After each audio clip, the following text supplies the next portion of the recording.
Protect yourself and your family from unexpected challenges.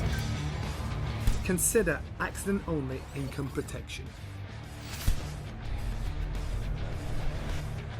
Click the link in the description to find out more.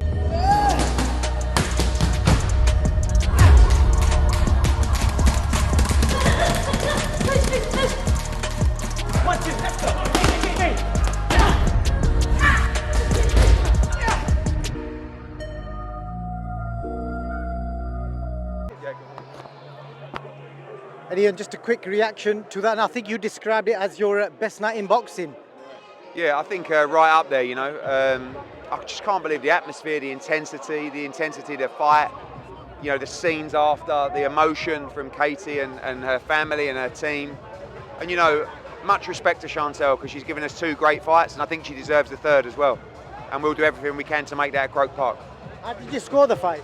Probably 97-93 or 96-94. I mean, you know, they were just talking about the knockdown. I have to watch it back. You know, I know there was a push, but it was still a punch. So, you know, maybe that could have changed the fight a little bit. But I felt like Katie controlled the fight, particularly in the early stages. And that's what we talked about, you know, previously, was Katie needed to start better.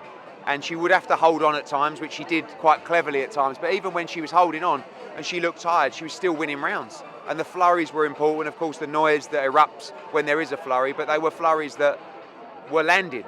And I think she definitely deserved to win the fight. That was a grueling fight. How many more fights do you think she has in her? And do you really want Croke Park? Yeah, I mean, look, when you say how many fights she have in her, that was a better performance than her last one. So, you know, it's difficult to talk about any deterioration, but she always fights like that, you know, the intensity. And I just feel like we have to give her Croke Park. This country has to give her Croke Park. And like I said, we'll do everything to make it happen.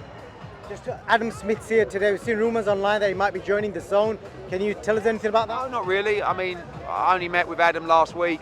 We had a really nice lunch. You know, he's a good friend of mine. Great to see him back, healthy, back to boxing. You know, he's a tremendous commentator. He's a great boxing mind. And if we can work together in the future, you know, I'd love to. But, you know, just at the moment, good to see him back. Last thing, a huge landmark for the Zone, landing day of reckoning. Not many people expected that. So do you want to tell us how that came about? Yeah, I mean, look, obviously His Excellency and Dazn and everybody involved.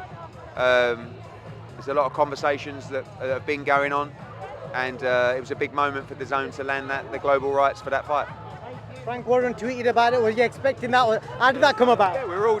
If BT got the rights, or you know, who knows what happens in the future, we'd be retweeting. You know, we're all pushing for the good of the show. So, but certainly for us personally, massive for Dazn. Eddie Hearn, appreciate it. Thank you. Have you ever been stranded on the side of a motorway with a broken down car? Like me, is that something that worries you? That's where motor breakdown insurance comes in. If your vehicle breaks down, a trained professional will be sent out to get you back on the road. Or if this is not possible within the specified time frame, to transport you to your home or to the nearest garage.